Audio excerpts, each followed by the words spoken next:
June 6, 1944, 12:15 a.m., 500 feet above the Normandy coastline. Private First Class John Steele, 505th Parachute Infantry Regiment, 82nd Airborne Division, felt his stomach lurch as anti-aircraft fire lit up the night sky like a deadly fireworks display. The C-47 transport carrying his stick of paratroopers lurched violently as German 88mm shells exploded around them. Green light. Go, go, go. Steele threw himself into the darkness at 1:30 a.m., his parachute opening with a snap that momentarily drowned out the chaos below. As he descended toward the town of St. Miraglise, he could see the entire village burning. German soldiers were firing at parachutes drifting down like illuminated targets.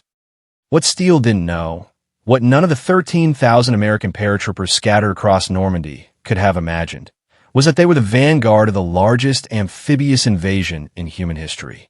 Behind them, 156,000 Allied troops were crossing the English Channel in 5,000 ships and landing craft, supported by 11,000 aircraft. In 6 hours at precisely 6:30 a.m., the first wave would hit 5 beaches codenamed Utah, Omaha, Gold, Juno, and Sword. The fate of Western civilization would be decided on 50 miles of French coastline defended by Hitler's Atlantic Wall, a fortress system of concrete bunkers, artillery positions, beach obstacles, and mines that the Germans claimed was impregnable. Field Marshal Erwin Rommel, commanding German defenses, had predicted, "The enemy must be destroyed in the water or on the beaches. We will have only one chance to defeat the invasion, in the first 24 hours." This is the story of how that prediction was proven wrong. How Allied planning, courage, and overwhelming material superiority shattered the Atlantic Wall. How young men from farms in Iowa, factories in Manchester, and fishing villages in Newfoundland crossed a sea of steel to liberate a continent. And how the longest day in history began with paratroopers landing in the wrong places, continued with carnage on beaches that ran red with blood, and ended with a foothold that would never be relinquished. The mathematics of D-Day were staggering. The casualties were horrific, but the outcome would determine whether Europe remained enslaved or would be free.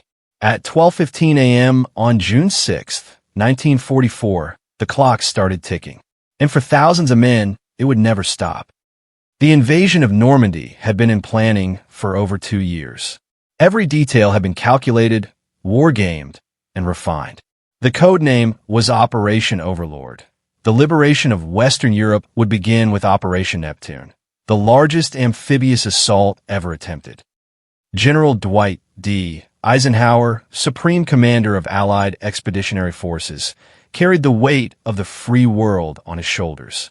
The invasion had been postponed 24 hours due to terrible weather. On the evening of June 5th, his chief meteorologist, Group Captain James Stagg, predicted a brief window of marginally acceptable weather on June 6th. Eisenhower made the decision at 9:45 p.m. on June 5th. Okay, let's go. The plan was breathtakingly complex. 3 airborne divisions would drop behind enemy lines in darkness to secure key positions and disrupt German reinforcements. 2 American divisions, the 82nd and 101st Airborne, would drop on the western flank near the Cotentin Peninsula. 1 British division, the 6th Airborne, would secure the eastern flank near the Orne River. At dawn, 5 assault divisions would land simultaneously across 50 miles of coastline. Utah Beach, westernmost U.S. 4th Infantry Division, 1st Engineer Special Brigade. Omaha Beach, U.S. 1st Infantry Division, the Big Red One. U.S. 29th Infantry Division, 5th Engineer Special Brigade, 6th Engineer Special Brigade. Gold Beach, British 50th Northumbrian Infantry Division. Juno Beach, Canadian 3rd Infantry Division. Sword Beach, easternmost British 3rd Infantry Division. The initial assault force numbered 156,000 men. Supporting them were 6,939 naval vessels, including 1,213 warships. Overhead, 11,590 aircraft would provide air superiority, bombardment, and close air support. The logistics were unprecedented. Planning documents filled entire warehouses. Scale models of the landing beaches were built from intelligence photographs and resistance reports. Specialized equipment was developed. Amphibious tanks, floating artillery, armored bulldozers, and floating harbors that could be towed across the channel. But no plan survives first contact with the enemy, and the German defenses were far more formidable than many Allied planners believed. Field Marshal Rommel had spent months strengthening the Atlantic Wall. 500,000 beach obstacles called Belgian gates and Czech hedgehogs, steel and concrete barriers designed to rip the bottoms out of landing craft. 4 million mines planted in beach sand and underwater. Thousands of artillery pieces and mortars pre-registered to cover every yard of beach. Machine gun positions in reinforced concrete bunkers with interlocking fields of fire. And behind the beaches, Rommel had positioned elite infantry divisions, panzer divisions with Tiger and Panther tanks, and artillery that could pulverize any beachhead before it could be reinforced. The German high command disagreed on defensive strategy. Rommel wanted to defeat the invasion on the beaches, mass forces forward, counterattack immediately, drive the Allies back into the sea within hours. Field Marshal Gerd von Rundstedt, overall commander in the West, preferred defense in depth. Let them land, then destroy them with mobile armored reserves. This disagreement would prove fatal to German defense. But on the night of June 5th, the Wehrmacht was still a formidable fighting force, and the Atlantic Wall remained the most heavily fortified coastline in history. At 10:15 p.m. on June 5th, the first aircraft carrying paratroopers took off from airfields across southern England. The invasion had begun. The airborne operations were supposed to be surgical strikes, drop troops on designated zones, secure key bridges and road junctions, establish blocking positions to prevent German reinforcements from reaching the beaches. What actually happened was controlled chaos that somehow worked despite everything going wrong. The American 82nd and 101st Airborne Divisions jumped between 12:15 a.m. and 2:30 a.m. Heavy cloud cover, intense anti-aircraft fire, and inexperienced transport pilots caused massive dispersion. Instead of landing in tight company groups, paratroopers were scattered across hundreds of square miles of Norman countryside. Private First Class John Steele's parachute caught on the church steeple in St. Mire-Église at 1:30 a.m. He hung there for 2 hours, playing dead, while German soldiers fought American paratroopers in the streets below. He would later be captured, then escape and rejoin his unit. Most paratroopers weren't that lucky. Many drowned in flooded fields that Rommel had deliberately inundated. Heavy equipment bags detached during descent and were lost. Soldiers landed miles from their objectives with no idea where they were. Lieutenant Colonel Edward Krauss, commanding 3rd Battalion, 505th Parachute Infantry Regiment, 82nd Airborne, landed in a tree at 1:45 a.m. He found 2 other men from his battalion. With this force of 3, he began moving towards St. Mire-Église, his objective that should have been taken by 600 men. By 4:30 a.m., Krauss had gathered 180 paratroopers from various units, a fraction of his battalion, but enough to assault the town. At 5 a.m., they attacked St. Mire-Église from multiple directions. The Germans, confused by paratroopers appearing everywhere, were overwhelmed. At 5:30 a.m., Krauss raised an American flag over the town square, the first French town liberated on D-Day. The 101st Airborne Division faced similar chaos. Major Richard Winters, commanding Easy Company, 2nd Battalion, 506th Parachute Infantry Regiment, landed at 1:20 a.m. miles from his drop zone. He spent 2 hours gathering men. By 3:30 a.m., he had 13 soldiers from Easy Company plus assorted stragglers. Their objective was the coastal battery at Burcourt Manor, which could fire directly onto Utah Beach. At 8 a.m., Winters led an assault with just 13 men against 50 German soldiers manning 4 105mm artillery pieces. Using fire and maneuver tactics, they destroyed all 4 guns by 9:30 a.m. The assault would later be taught at West Point as a perfect example of small unit tactics. The British 6th Airborne Division dropped east of the Orne River at 12:20 a.m. with more precision. Their primary objective was to capture two bridges, one over the Orne River, one over the King Canal, intact, preventing their demolition by Germans and securing the invasion's eastern flank.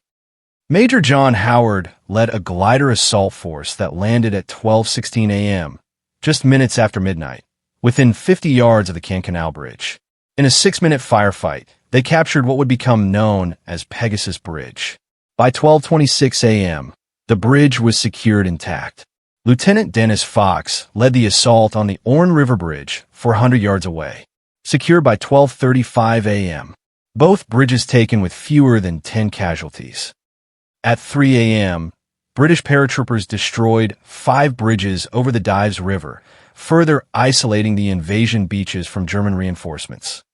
By dawn, the airborne forces had achieved their mission despite the chaos. Key positions were held. German communications were disrupted.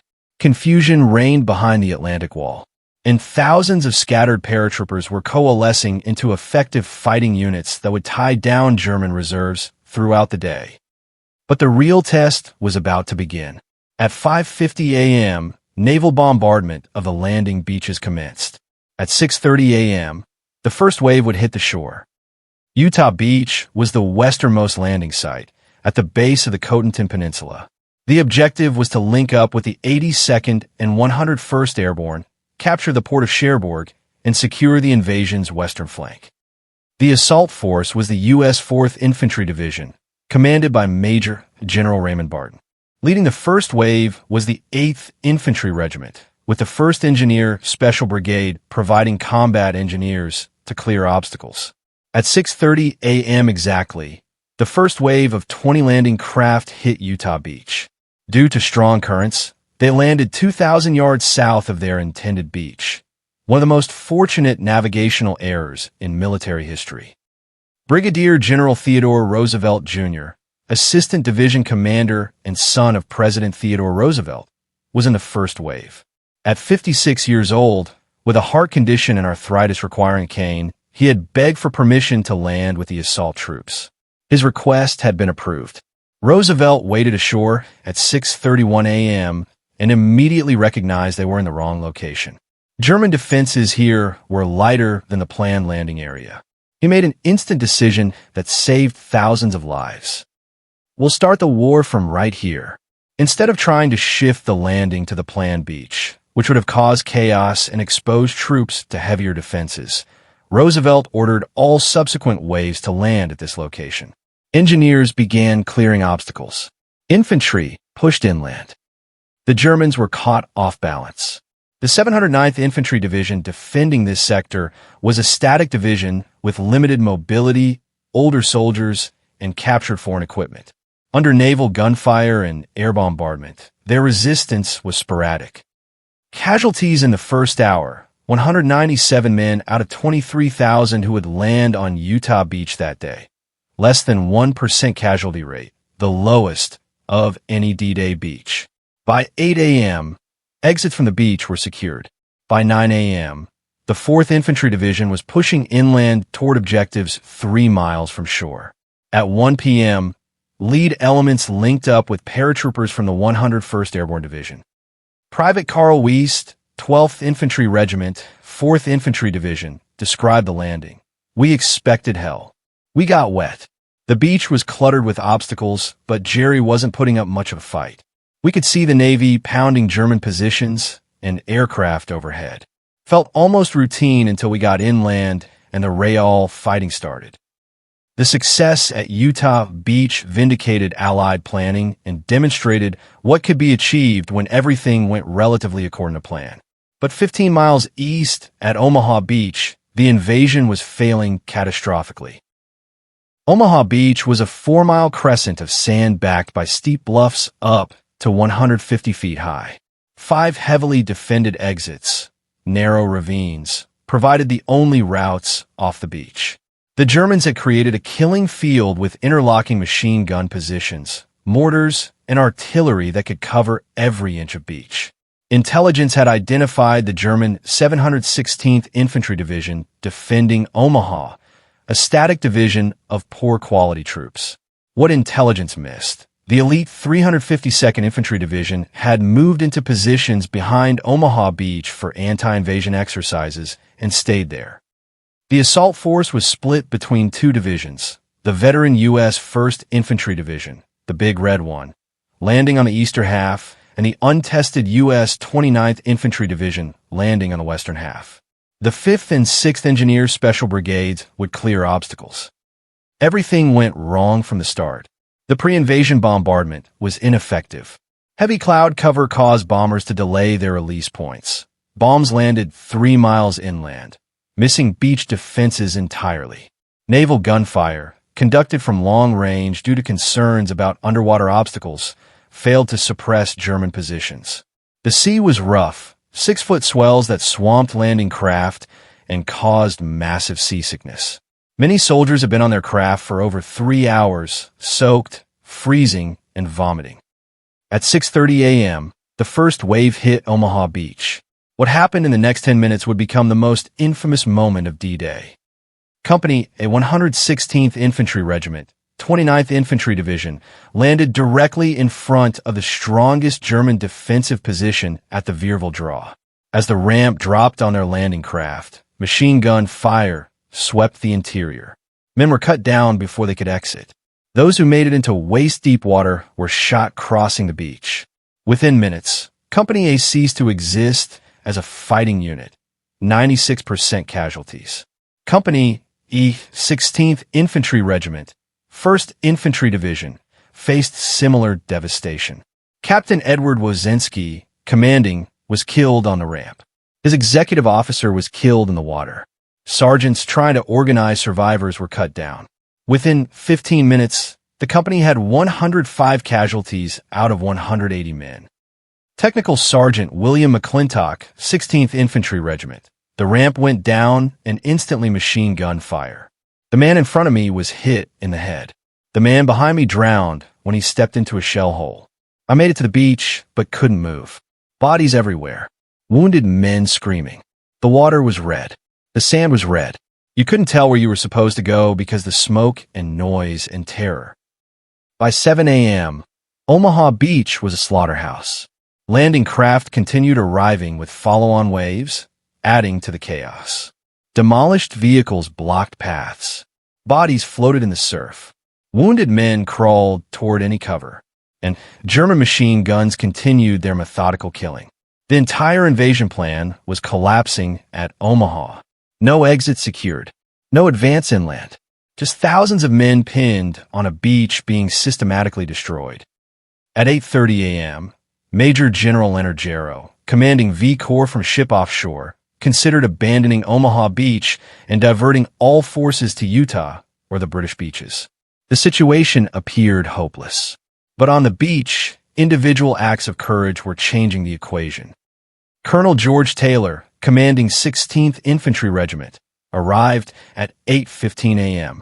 He found hundreds of soldiers huddled behind a low seawall, the only cover on the beach.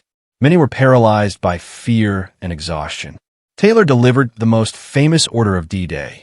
2 kinds of people are staying on this beach: those who are dead and those who are going to die. Now, let's get the hell out of here. At multiple points along the beach, small groups of soldiers began moving. Bangalore torpedoes blasted gaps through barbed wire. Engineers crawled forward to detonate mines. Infantry squads assaulted pillboxes with grenades and satchel charges. Destroyers from a Navy made a crucial decision. Ignoring concerns about running aground, they moved to within 1,000 yards of shore, some as close as 800 yards, and engaged German positions with direct fire. The 5-inch guns systematically destroyed bunkers and artillery positions that were slaughtering American troops. By 9:30 a.m., the first small groups reached the top of the bluffs. By 10:30 a.m., several squads had penetrated German defenses and were fighting inland. At 11 a.m., the Vierville Draw was partially cleared.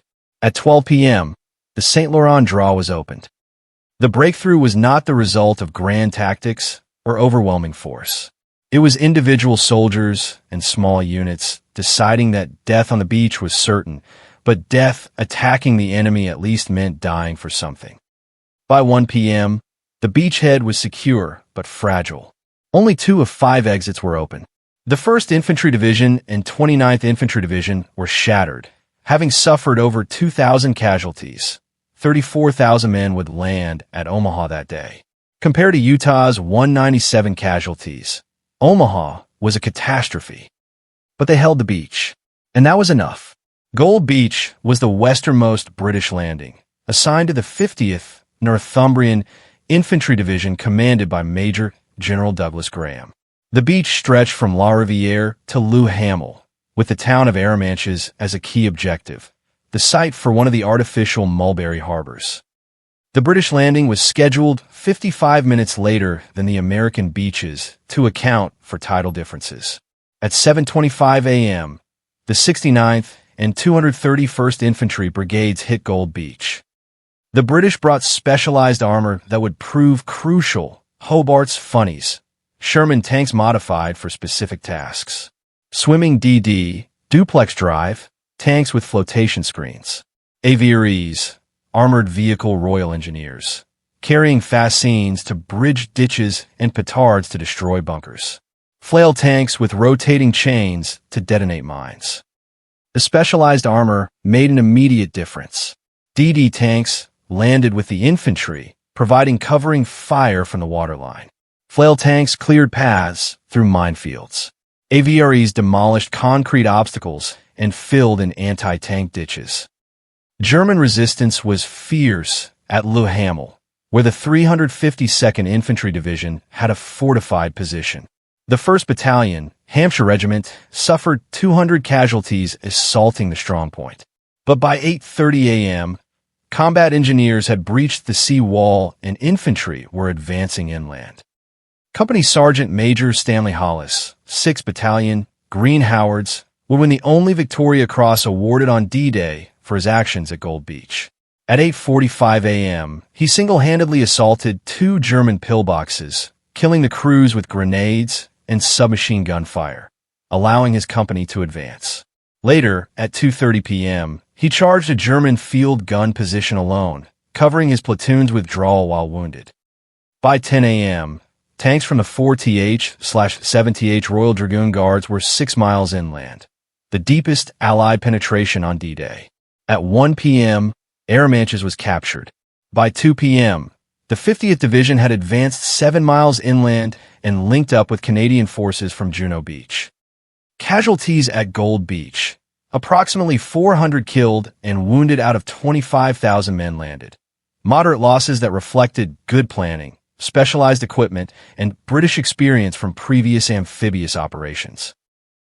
Juno Beach was assigned to the Canadian 3rd Infantry Division, commanded by Major General Rod Keller. The Canadians would land between the towns of Courseulles-sur-Mer and Saint-Aubin-sur-Mer. Rough seas delayed the landing until 7:45 a.m. By then, the rising tide covered many beach obstacles. Landing craft struck mines on submerged obstacles. 10 landing craft were destroyed in the first wave. The Royal Canadian Navy beach obstacle clearance teams suffered 50% casualties. The Canadian 7th and 8th Infantry Brigades hit heavily defended positions. The German 716th Infantry Division had fortified the coastal towns with concrete bunkers, machine gun nests, and artillery. The fighting was immediate and brutal. The Regina Rifle Regiment landed at Courseulles at 7:49 a.m., directly in front of a heavily fortified position. As the landing craft ramps dropped, machine gun fire killed multiple soldiers instantly. The regiment suffered 108 casualties in the first hour. The Queen's Own Rifles of Canada landed at Bernier-sur-Mer at 7:55 a.m. Company B was devastated crossing the beach. Half the company became casualties in minutes. But survivors fought into the town, clearing houses in close-quarter combat. Major Jack Venice, Queen's Own Rifles. We took terrible casualties on the beach, but once we got into the town, we had the advantage. Street fighting, house to house. The Germans fought hard, but we had more men and we were motivated. By noon, the town was ours. Canadian specialized armor proved essential. DD tanks supported the infantry from a beach. Aviaries blasted paths through obstacles. By 9:30 a.m., exits from the beach were cleared and tanks were advancing inland. The North Shore Regiment, a New Brunswick unit, fought through St. Aubin-sur-Mer, clearing bunkers with flamethrowers and explosives. By 11 a.m., the town was secured after fierce fighting that cost 125 casualties. By 1 p.m., the Canadians had advanced farther inland than any Allied force except the British at Gold Beach. By 3 p.m., lead elements were approaching Caen's outskirts, 9 miles inland. But Caen itself would not fall on D-Day. The 21st Panzer Division, the only German armored division that counterattacked on June 6th, stopped the Canadian advance 3 miles short of the city. Caen would not be liberated until July 9th, after weeks of brutal fighting. Canadian casualties at Juno Beach. 961 killed and wounded out of 21,400 men landed. The second highest casualty rate after Omaha, reflecting fierce German resistance and rough seas that complicated the landing. Sword Beach, the easternmost landing, was assigned to the British 3rd Infantry Division commanded by Major General Tom Rennie. The objective was to advance inland rapidly, link up with the 6th Airborne Division at Pegasus Bridge, and capture the city of Caen. The 8th Infantry Brigade landed at 7:25 a.m. on a narrow frontage between Lyons-sur-Mer and Ouistreham. German resistance was immediate and heavy. The 716th Infantry Division, reinforced by elements of the 21st Panzer Division, defended fortified positions. The 2nd Battalion, East Yorkshire Regiment, landed directly in front of a casino converted into a fortress. The strongpoint housed 5 75mm guns, multiple machine guns, and concrete emplacements. It took until 11:30 a.m. to neutralize the position after sustained assault by infantry, tanks, and combat engineers. The 1st Battalion, South Lancashire Regiment, landed at 7:26 a.m. and advanced through Hermanville. By 9 a.m., they were 2 miles inland. At 1 p.m., they linked up with paratroopers from the 6th Airborne Division at Pegasus Bridge, the first junction between airborne and seaborne forces. Lord Lovat's 1st Special Service Brigade, including French commandos, landed at 8:40 a.m.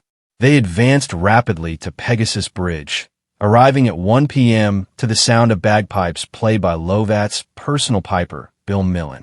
Major John Howard, who had captured the bridge at 12:16 a.m., greeted them.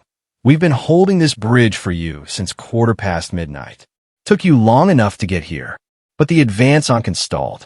At 4 p.m., the 21st Panzer Division launched the only significant German counterattack of D-Day. 50 tanks and infantry advanced toward the beach, exploiting a gap between Sword and Juno beaches. The Germans reached within 2 miles of Sword Beach at 5 p.m.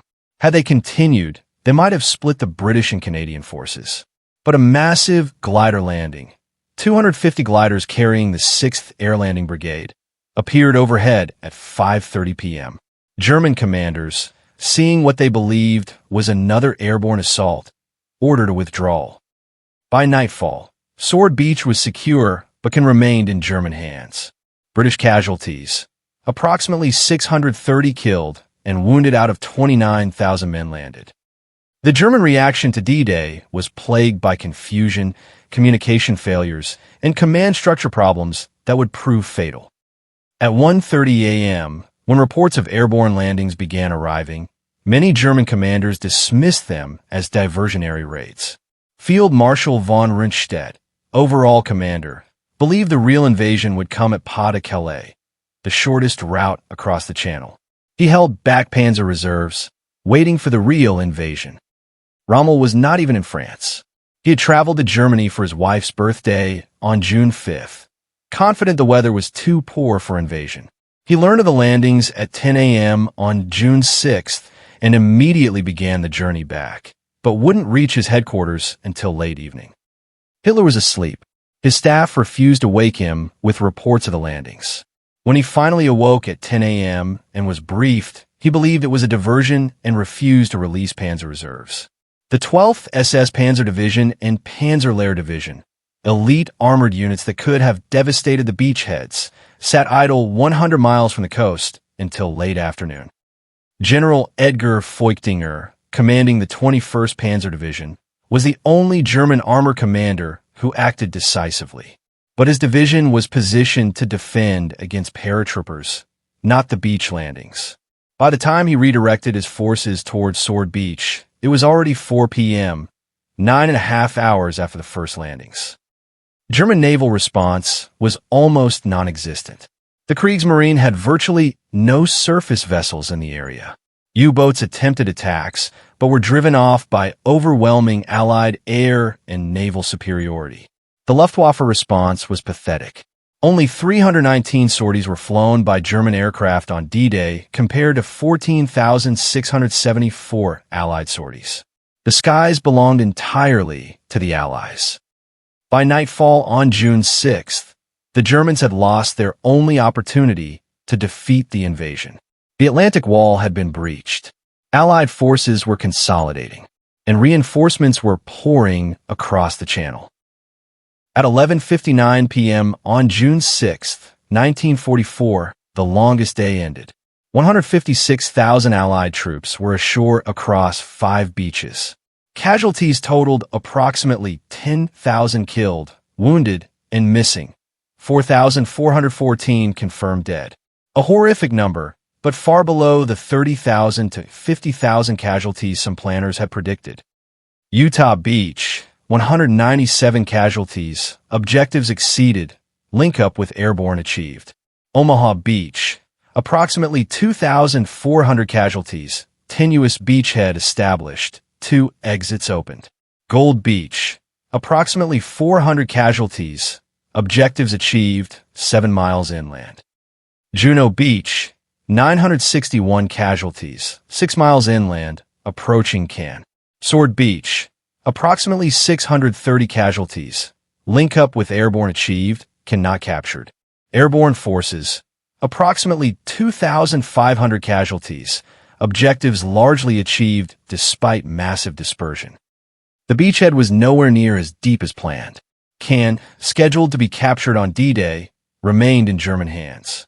The Allied forces had not linked all 5 beaches into a continuous front.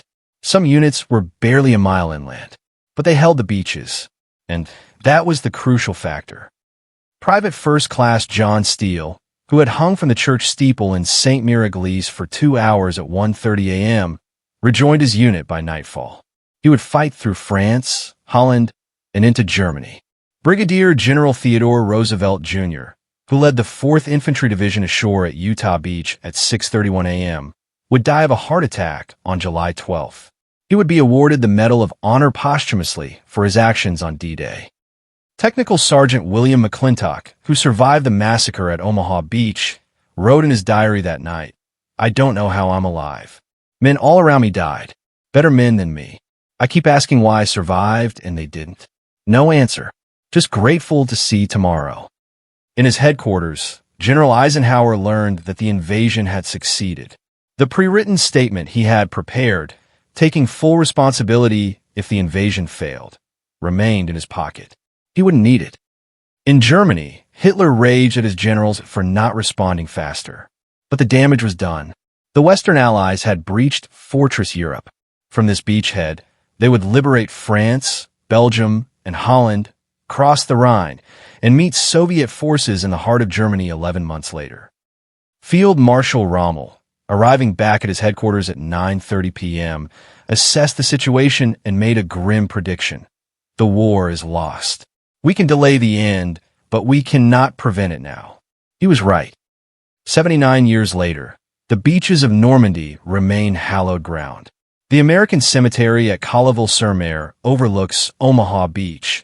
9,387 white crosses and stars of David mark graves of those who died liberating France. The British cemetery at Bayeux holds 4,648 graves. The Canadian cemetery at Benny-sur-Mer holds 2,049.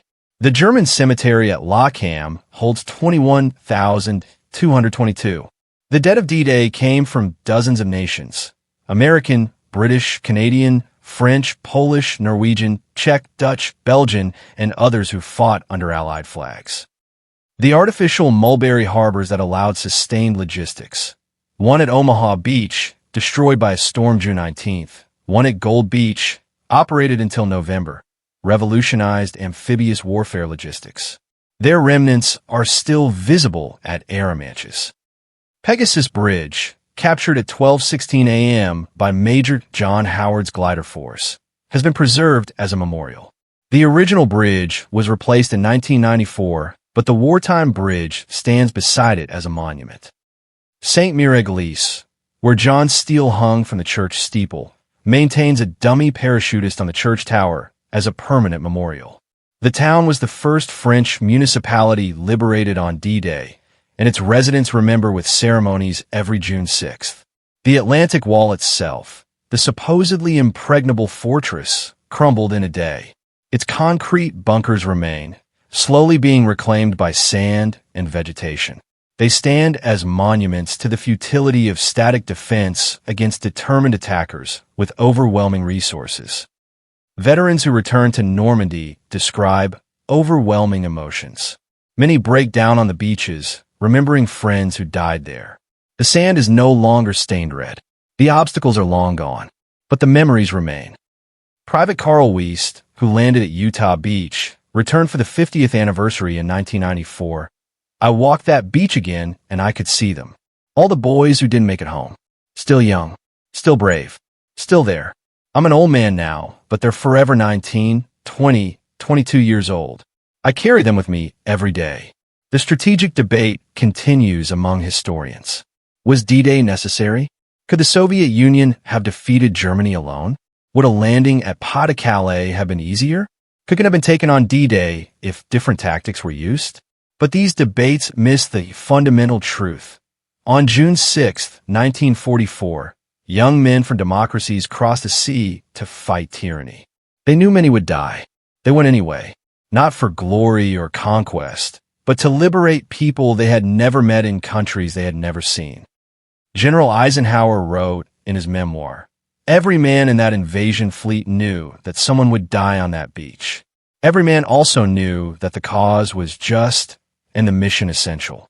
That combination, certainty of casualties and certainty of purpose, creates a special kind of courage that civilians can barely comprehend. The planning for D-Day took 2 years. The battle lasted 1 day, but the consequences echo through generations. D-Day was not the end of the war in Europe. That would take another 11 brutal months. It was not even the end of the Battle of Normandy. The breakout from the beachhead would require 2 more months of savage fighting through hedgerows, with casualties mounting daily. But June 6, 1944, was the day the outcome became inevitable. Germany now faced enemies on 3 fronts: the Soviets advancing from the east, the Western Allies advancing from Normandy, and partisan uprisings throughout occupied Europe. Hitler's strategy had always depended on defeating invasions at the coastline. The Atlantic Wall was supposed to make Western Europe impregnable. When that wall was breached in a single day, Germany's fate was sealed. Field Marshal von Rundstedt, when asked after the war what Germany should have done differently, replied simply, "Not start the war." The bocage fighting that followed D-Day would prove even bloodier than the landings. The American breakout, Operation Cobra, would not begin until July 25th. The Falaise pocket encirclement would not occur until August. Paris would not be liberated until August 25th. But from June 6 forward, the strategic question was not whether the Allies would win, but how quickly and at what cost. The German military, still capable of fierce resistance, fought increasingly desperate defensive battles. The Waffen-SS divisions threw themselves into suicidal counterattacks. The Wehrmacht retreated grudgingly, making the Allies pay for every mile. But they were fighting mathematics as much as men. Allied material superiority was overwhelming. For every German tank destroyed, 5 Allied tanks replaced it. For every German aircraft shot down, 20 Allied planes took to the sky. For every German soldier killed, 3 Allied soldiers took his place. The industrial might of the United States, the Soviet Union, and the British Empire ground down German resistance through sheer weight of material. D-Day was the opening of the final chapter. Numbers cannot capture the human cost of D-Day. Behind every statistic was a person, someone's son, brother, father, husband, friend. The 1st Infantry Division, the big red one, that landed at Omaha Beach had already fought in North Africa and Sicily. These were veterans who knew what combat meant.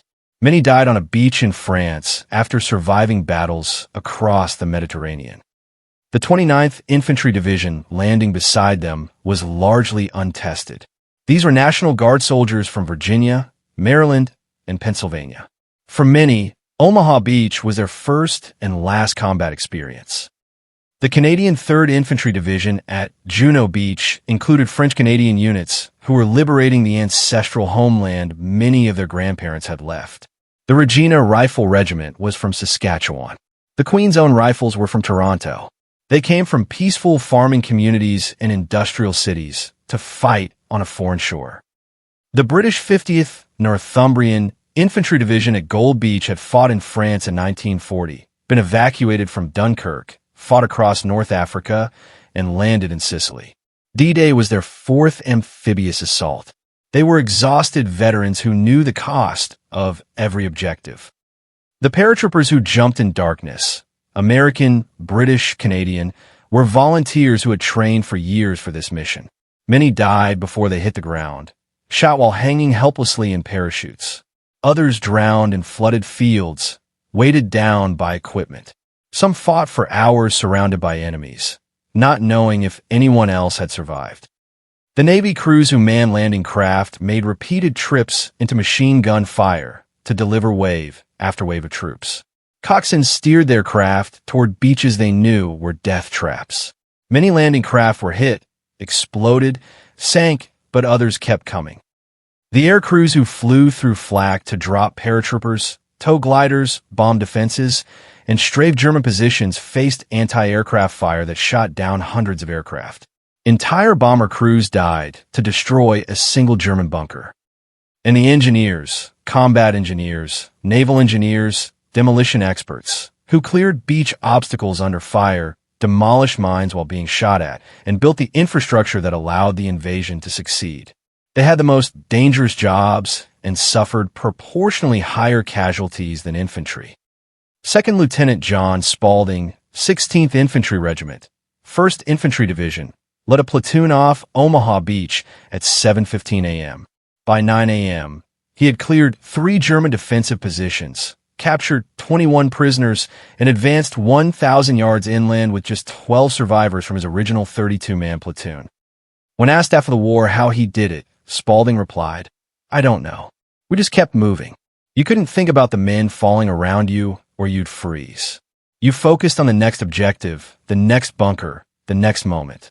Looking back, I don't know how any of us survived. Looking back, I don't know why I deserve to have survived when better men died." That survivor's guilt haunted D-Day veterans for the rest of their lives. Many refused to talk about their experiences. Some suffered from what we now recognize as PTSD, but was then called battle fatigue, or shell shock, or simply nerves. Others channeled their experiences into ensuring the sacrifice meant something. They became advocates for peace, educators, community leaders. They raised families and built the post-war world their fallen comrades never got to see. The German soldiers defending Normandy were not cartoon villains. Many were conscripts, some were teenagers, others were veterans of the Eastern Front who knew what defeat meant, but fought anyway. Private Franz Gockel, 352nd Infantry Division, defending Omaha Beach, survived the battle and was captured. In a post-war interview, he described the experience. "We knew they were coming. We could hear the ships. Then the bombardment, like the end of the world. We stayed in our bunkers because nothing could survive outside. When it stopped, we went to our positions and saw the ocean filled with ships. Thousands of ships. We knew in that moment we had lost the war. But we fought anyway because that was our duty." Many German defenders were not even German. The Atlantic Wall divisions included conscripted soldiers from occupied territories Poles, Russians, Czechs, even some Indian prisoners of war from British forces in North Africa who had been recruited into the Wehrmacht. These men had no ideological commitment to Nazism. Many surrendered quickly when given the opportunity. But the core German units, especially the SS divisions and elite Wehrmacht formations, fought with fanatical determination. They knew what awaited Germany if they lost. They fought for survival as much as for Hitler. The 21st Panzer Division's counterattack at 4 p.m. on D-Day was a suicide mission. The division commander knew it. His soldiers knew it. But they attacked anyway because the alternative was watching the invasion succeed without resisting. German casualties on D-Day are difficult to calculate precisely. Estimates range from 4,000 to 9,000 killed, wounded, and missing.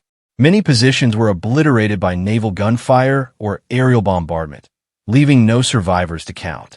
Some units ceased to exist entirely.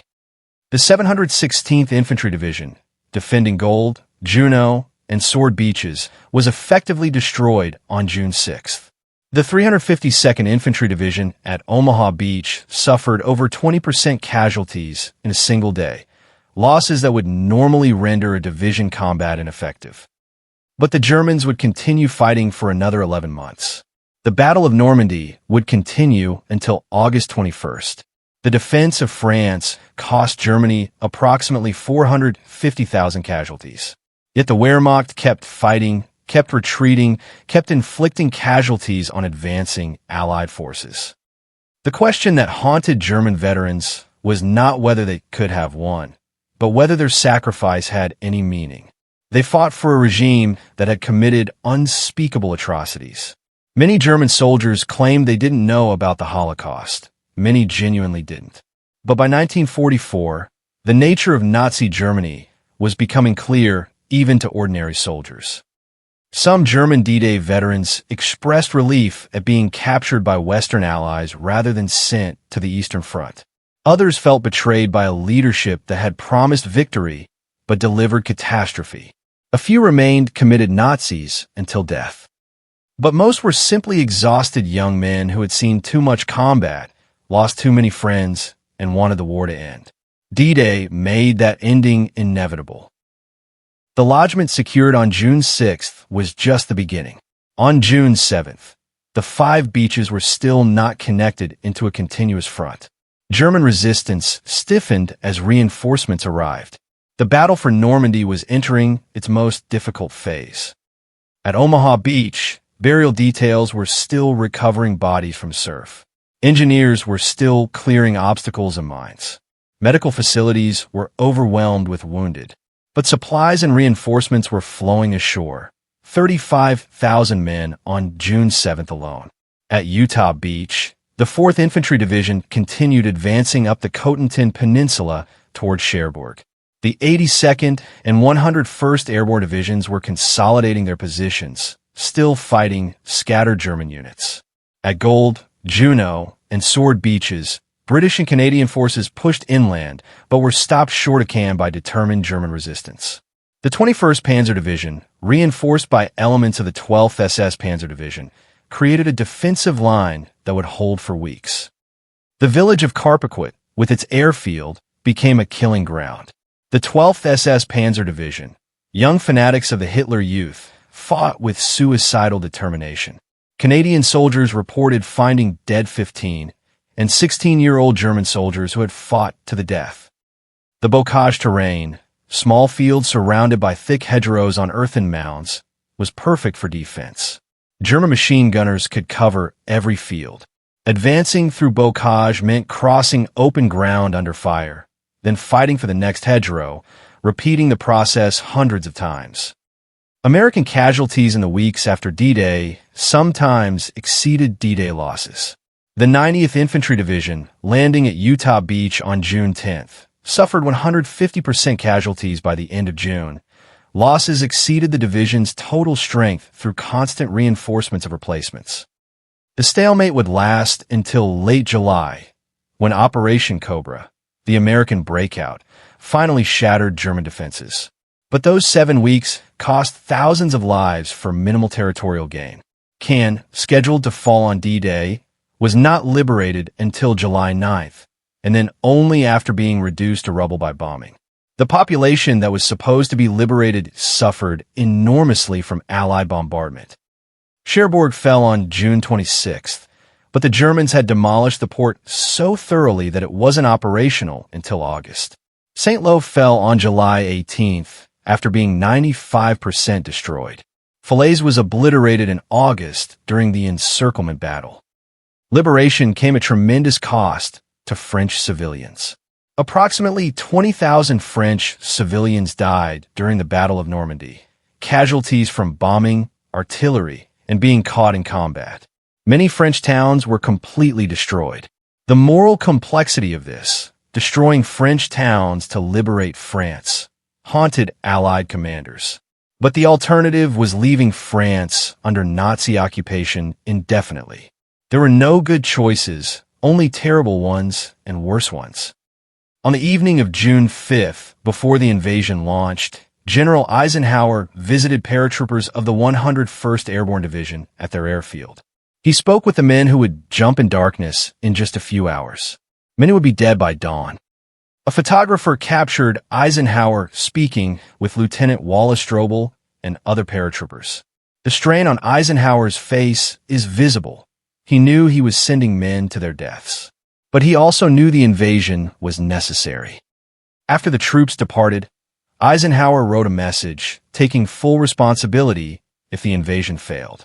Our landings in the Cherbourg Havre area have failed to gain a satisfactory foothold, and I have withdrawn the troops. My decision to attack at this time and place was based upon the best information available. The troops, the air, and the Navy did all that bravery and devotion to duty could do. If any blame or fault attaches to the attempt, it is mine alone. He dated it July 5th, a mistake caused by stress and exhaustion. The note was never needed, but it revealed the burden of command. Eisenhower's decision to invade on June 6th was one of the most consequential in history. Had he delayed, the weather window would have closed. The next suitable tides would not occur until late June. By then, German intelligence might have discovered the invasion plans. The element of surprise would be lost. But launching in marginal weather meant risking disaster. The airborne drops could go wrong. They did. The naval bombardment might be ineffective. It was. The first waves could be slaughtered. At Omaha, they nearly were. Eisenhower gambled that Allied material superiority, training, and courage would overcome difficulties. He was right. Barely. If a few factors had gone differently, if German mobile reserves had been positioned forward, if Rommel had been at his headquarters, if the weather had been worse, if German intelligence had discovered the true invasion site, D-Day could have been a catastrophic failure. But it succeeded, and that success vindicated Eisenhower's decision and established him as one of history's great military commanders. As of 2024, fewer than 200 D-Day veterans remain alive. Most are over 100 years old. Within a decade, all will be gone. The living memory of D-Day will pass into history. Veterans' accounts recorded before they died provide our most vivid understanding of what happened on June 6, 1944. These oral histories, collected by the National World War II Museum, the Imperial War Museum, the Library of Congress, and other institutions, preserve the voices of men who were there. Their descriptions are remarkably consistent. The terror, the chaos, the noise, the confusion, the bodies, the courage of small groups who kept moving when everything seemed lost. They also consistently downplay their own heroism. Most describe themselves as simply doing their duty, nothing special, just following orders. They reserve their praise for friends who died, insisting that the real heroes never came home. Staff Sergeant Ray Lambert, combat medic, 16th Infantry Regiment, landed at Omaha Beach with the first wave. He was wounded treating casualties on the beach, but continued working. He was wounded again, but kept treating wounded soldiers. He survived D-Day with 2 serious wounds and numerous shrapnel injuries. He never considered himself a hero, just a medic doing his job. He died in 2023 at age 100. Private First Class Charles Norman Shea, Penobscot Nation, combat medic, 16th Infantry Regiment, also landed in the first wave at Omaha Beach. He pulled drowning soldiers from the water, treated wounded under fire, and saved numerous lives. He attended the 75th anniversary commemoration in 2019 at age 94, still sharp and articulate, still insisting he did nothing special. These men, the last living witnesses, carry the memory of 4,414 who died on D-Day and the tens of thousands who died in the subsequent Battle of Normandy. When they pass, we lose not just individuals, but an entire generation's direct knowledge of the war that shaped our world. D-Day was the largest amphibious invasion in history. It will likely remain so. Modern warfare has moved beyond such operations. The logistics, coordination, and sheer audacity required for D-Day were unprecedented and will probably never be repeated. But D-Day's significance transcends military history. It represents the moment when democratic nations, having mobilized their full industrial and human resources, struck the decisive blow against fascism. The totalitarian powers, Germany, Italy, Japan, believed democracies were weak, decadent, incapable of sustained sacrifice. D-Day proved them catastrophically wrong. The young men who crossed the English Channel on June 6, 1944, came from societies that valued individual freedom over collective purpose. They were not fanatics. They questioned orders, complained about conditions, and wanted to go home. They embodied everything fascist ideology despised. Yet they fought with courage, initiative, and determination that matched or exceeded any soldiers in history. When plans failed, they adapted. When leaders fell, others stepped forward. When faced with impossible odds, they found ways to succeed. The Atlantic Wall, built by slave labor, engineered by experts, defended by experienced soldiers, fell in a single day to free men fighting for a cause they believed in.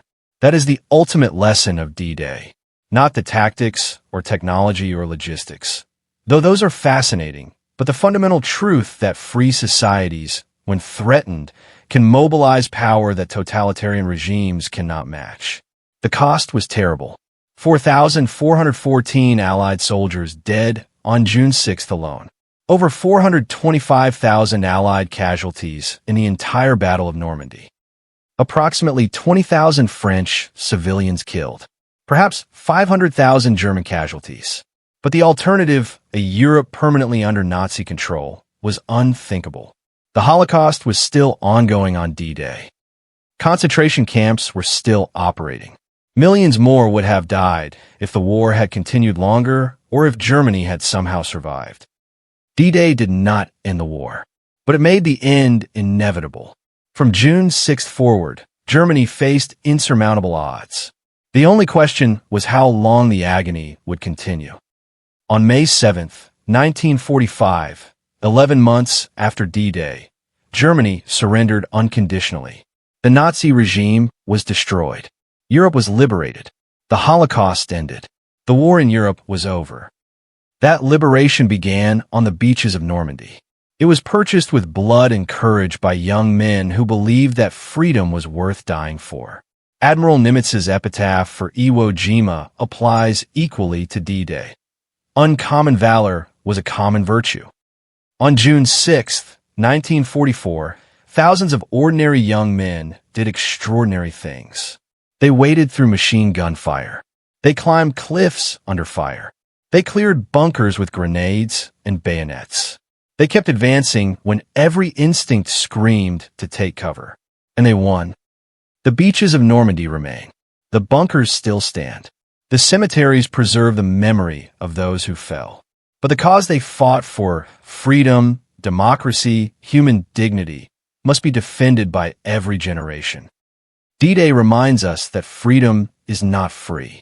It is purchased by sacrifice. It is preserved by vigilance. It is passed down through generations who must be worthy of those who died to secure it. June 6, 1944. The longest day. The day that changed the world. Lest we forget,